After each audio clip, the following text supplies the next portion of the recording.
Welcome to Sweet Life Beat Life. We hope this video helps. In this video, I will explain how to watch Fate/Stay Night.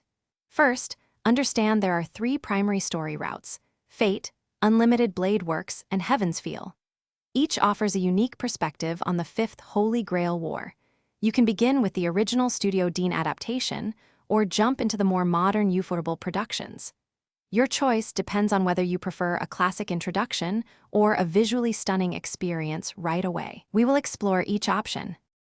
The 2006 Studio Dean anime is a classic starting point, adapting the original Fate route. It introduces you to Shiryu Emiya, Saber, and the fundamental rules of the Holy Grail War.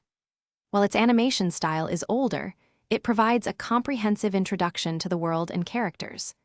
Many fans recommend this as the first watch to grasp the foundational story before exploring other perspectives.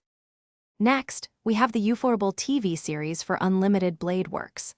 This adaptation is renowned for its breathtaking animation and intense action. It shifts focus to Rin Tosaka and Shiryu Emiya's dynamic partnership, exploring themes of heroism and ideals. Many consider this a visually spectacular entry, offering a more polished and action-packed experience than the earlier adaptation. It's a fan favorite for good reason. Finally, the Heaven's Feel route is presented as a trilogy of cinematic films by Ufotable. This is the darkest and most emotionally intense path, delving deeply into Sakura Maru's tragic story and the hidden truths of the Holy Grail War. Due to its mature themes and revelations, it is generally recommended to watch this after the other routes for the best impact. It provides a powerful, dramatic conclusion. Thanks for watching. Consider subscribing if we helped you.